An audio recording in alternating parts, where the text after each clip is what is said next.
One thing I do find is amusing about this carol is that it's not really even pretending to be religious, as Bittner implies.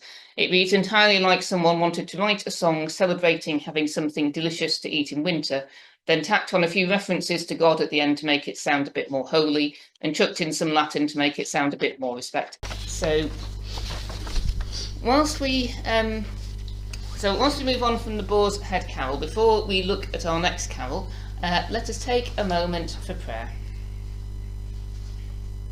The same old carols. Why do we always sing the same old carols? Someone always asks. Why do we never sing the new ones? The new ones, that is, which get written and forgotten every year. We sing the same old carols because from somewhere out of sight, other voices are already singing them and calling us to sing them too. O come, all ye faithful, the first Noel and silent night. Good King Wenceslas, away in a manger, O little town of Bethlehem, and all the rest. Up they well from somewhere deeper than our own memories, our own past. As we sing them, we join not just with each other, but with our parents and our grandparents, with their parents and their grandparents, all singing down the Decembers in church and chapel, pub and lamplit street, in front parlours around pianos and twinkling Christmas trees. They sing with us and in us and through us, spirits of Christmases past, benign and loving, blessing this holy time, as ours will bless the Christmases to come, singing in voices that the earth has yet to hear. We sing the same old carols because, though dry reason and dull fact deny it, the angels and the shepherds sang them on that holy night when Christ was born. May it be so. Amen.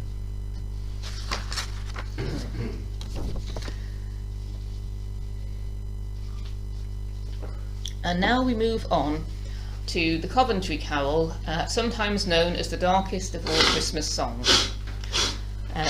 This article was written by Helen Brown. Sung from the perspective of mothers soothing their soon-to-be slaughtered babies, the Coventry Carol is surely the darkest of all Christmas songs.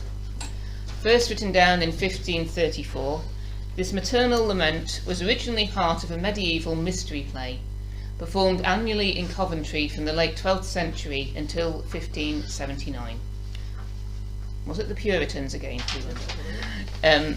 Mounted in June on the feast of Corpus Christi, the Shearman and Taylor's pageant was a nativity play, retelling events from the Annunciation to the massacre of the innocents.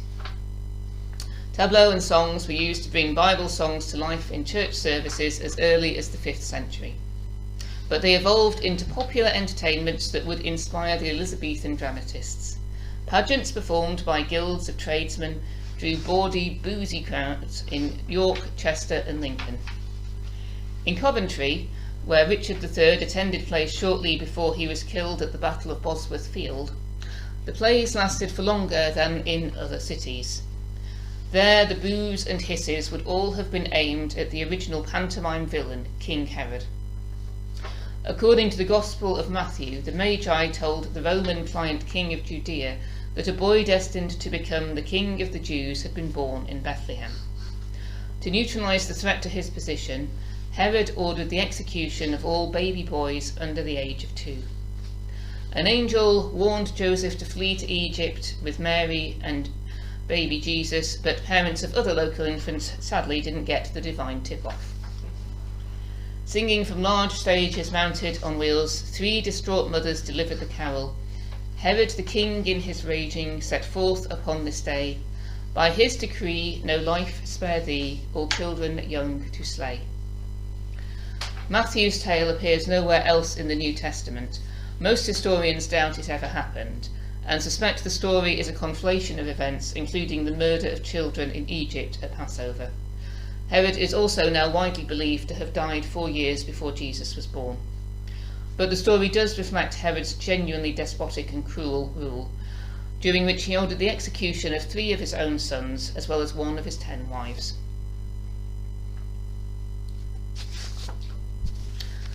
The Protestant monarchy eventually banned the mystery plays because of their Catholic origins. But an original prompt book belonging to an actor and manager called Robert Crewe survived long enough to be transcribed by a local antiquarian in the early 19th century. The carol was restored to popularity after the Coventry Blitz of November 1940. Codenamed Moonlight Sonata, the 11-hour German raid targeted the city's munitions factory.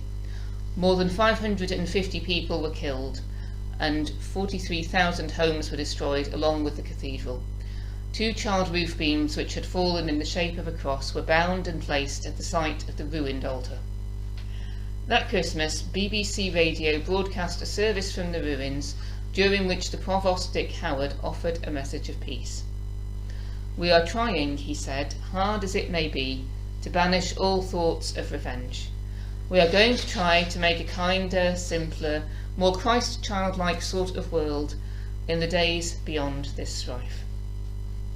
And I thought that was rather an appropriate thing to be thinking about at this time when war is still raging in many parts of our world. Sheffield pub singing, off to the north, or at least somewhere a bit further north than Coventry and Oxford, and to a tradition many of us have heard of, the Sheffield pub carols. Once more I'm indebted to the hard work of somebody else, the author James Merryclough, who wrote A Beginner's Guide to the Sheffield Carols. Again, I thoroughly recommend reading the whole thing, and I'll probably put some of this online or in the emails, but here's a slightly abridged version. What's more Christmassy than the tale of a young bride accidentally locking herself in a wooden chest while playing hide-and-seek on her wedding day, only to be discovered years later withering there in a living tomb? Well, that horror that horror at the start of this service was quite appropriate, really, wasn't it? So, as Merryclough writes, it's November again, which means it's time to get out our beginner's guide to the Sheffield carols. Hang on, carols in November? Yes, whilst festivities don't start until several more weeks across the rest of the country, in a select number of village pubs around the northeast of Sheffield, in mid-November and on into December, obviously, it's firmly carol season. The tradition known as the Sheffield Carols begins the week after Armistice Sunday. I should start by saying that the name Sheffield Carols is something of a misnomer. With a few exceptions, the carols themselves do not originate from Sheffield, but rather Sheffield is where the tradition of singing carols in pubs has been maintained. Go back 200 years or so, and the repertoire of carols that are now largely only known in Sheffield's pubs would have been commonplace across the country. The Sheffield carols are mostly carols as they used to be, which is to say, at a time before it was decided that the questionable Christian doctrine and folksy heritage of these earlier, earthier carols didn't belong in England's increasingly pious churches. So out went Jacob's Well, Mount Moriah and Diadem, and in came the, let's be honest, somewhat dreary selection most of us sang at school. But telling people they shouldn't enjoy something is no guarantee that it will stop. So when these carols were no longer welcome in church, they found a home, where else, in the local pub. For whatever reason, this tradition survived in South Yorkshire and North Derbyshire, but died out elsewhere. Is religion still a big part of the tradition? Perhaps for some, but for the most part, no. It is a secular tradition, mainly about community and getting together to sing, because that's what has always been done. For most people, the religious messages of the carol are secondary to them being great tunes to belt out in a packed pub, fuelled by pints of beer. And at this point we have our next reading, beginning while most of the seasoned carolers. So Dana, if you would like to come up.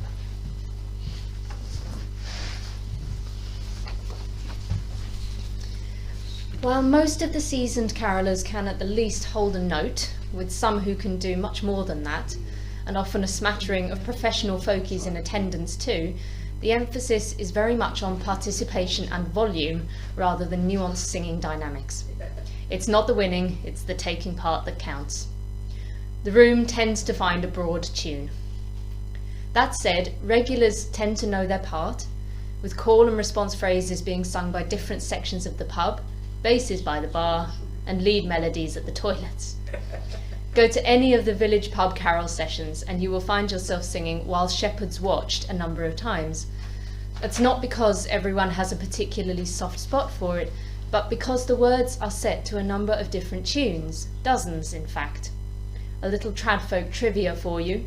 In the 18th century, While Shepherds Watched was the only Christmas hymn or carol which was permitted to be sung in the Anglican Church. So in the true spirit of innovation, multiple versions sprung up. This is why you won't find While Shepherds Watched called as the next song, but Liverpool, Sweet Bells, Lingham, Old Foster or Fernbank, to name but a few. Another tune, Cranbrook, composed around 1800, was a popular version during the early 1800s, long before it went on to become better known as the tune for On Ilkley Moor Bartat? Bartat, I don't know that one, sometime in the mid-19th century. We're now going to have a musical interlude, I believe. I'll pass back over.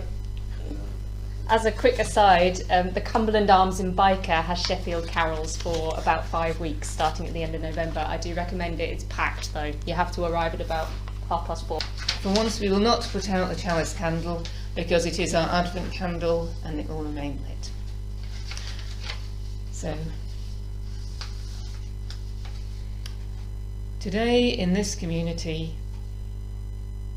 we have shared stories, sung carols, opened our hearts to the beauty of music. Today we have turned to one another, lighting each other's candles in the dark. Today we have dared to hear a message of hope, spoken once again against the challenge of the world and its sorrows. It is time now to depart, to go forward to our lives and to the world. May joy be your companion, whether you are with others or alone. May love be your strength. May the gift of community dwell in your heart. For here in this place you will be welcome always, whatever you choose, whenever you choose, whenever you need. May it be so. Amen.